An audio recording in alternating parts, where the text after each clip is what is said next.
Nesta série de vídeos, estaremos falando sobre algumas das principais realidades que, de uma forma ou de outra, estão ou irão influenciar o nosso envolvimento missionário no presente século. Mas, para falarmos sobre isso, precisamos, antes de mais nada, tentar definir a palavra missões, já que podemos encontrar várias definições no meio evangélico.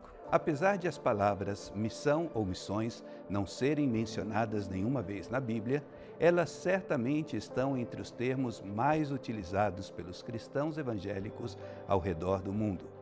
A palavra missão tem sua origem na palavra latina mittere, que significa enviar. Antes do século XVI, esta palavra só era utilizada quando o assunto estava relacionado à Trindade e, mais especificamente, ao envio do Filho e do Espírito Santo pelo Pai. Foi Inácio de Loyola, o fundador da Companhia de Jesus, também conhecida como os Jesuítas, quem, pela primeira vez, utilizou a palavra missões com o significado de enviar cristãos para as nações com o intuito de disseminar o Evangelho. Esse conceito de missões, ou seja, o de enviar missionários transculturais para a tarefa de compartilhar as boas novas de Cristo, foi o que também acabou prevalecendo entre os evangélicos brasileiros. Com o surgimento e fortalecimento do movimento missionário brasileiro transcultural nas décadas de 70 e 80, e tendo como base principal a Grande Comissão de Jesus, registrada nos Evangelhos e nos Atos dos Apóstolos, missões passou a ser entendida como o envio de missionários transculturais com o objetivo de evangelizar, fazer discípulos e estabelecer novas igrejas.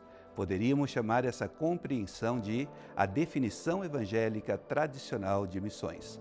Seria a definição que normalmente escutaríamos se pedíssemos a um evangélico brasileiro que nos explicasse o que é missões. Por outro lado, por meio de um documento assinado por centenas de pastores brasileiros há cerca de 2 ou 3 anos, foi afirmado que a missão da Igreja consiste na pregação das Escrituras e na administração correta do batismo e da ceia.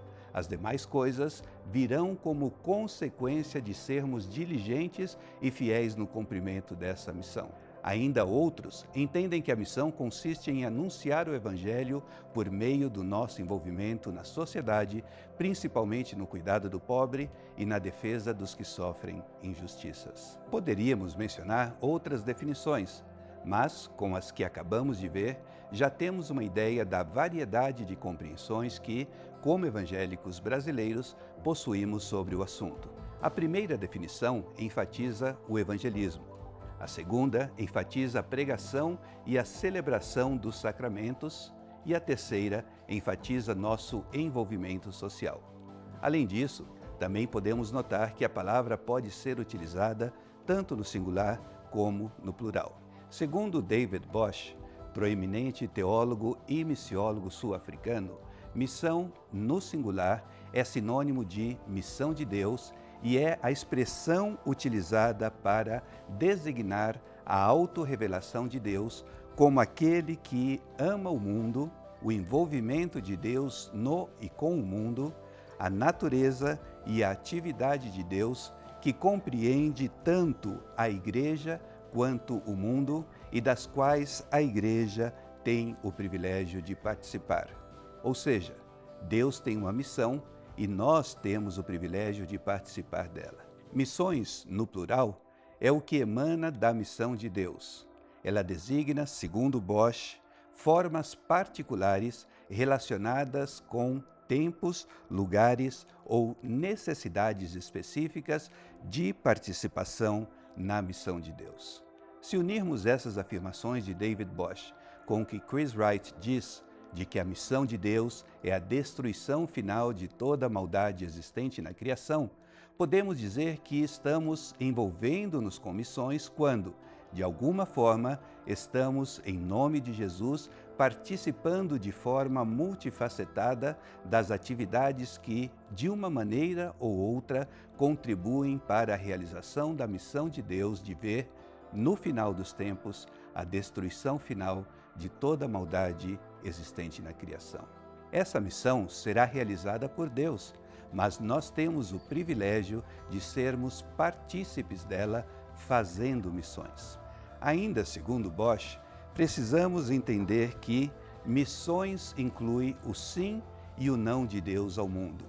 O sim de Deus revela-se em grande medida no engajamento missionário da Igreja no tocante às realidades de injustiça, opressão e pobreza, enquanto que o não de Deus ao mundo confirma a missão e a evangelização como expressão de nossa oposição e conflito com o mundo. Por conseguinte, diz Bosch, nenhuma igreja secularizada, isto é, uma igreja que se preocupa apenas com atividades e interesses desse mundo, nem uma igreja separatista, isto é, uma igreja que só se envolve em salvar almas e preparar os convertidos para o além, podem articular fielmente a missão de Deus. Como então podemos resumir tudo isso em uma só definição?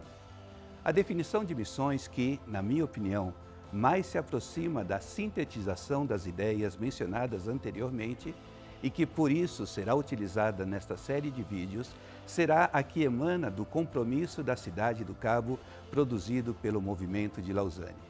Ela afirma que missões significa ser testemunha do Senhor Jesus Cristo e de todo o seu ensinamento em todo o mundo e em todas as esferas da sociedade.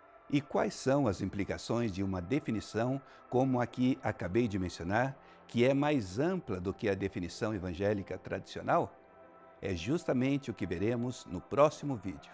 Enquanto isso, envie-nos seus comentários, porque isso certamente enriquecerá nossa reflexão.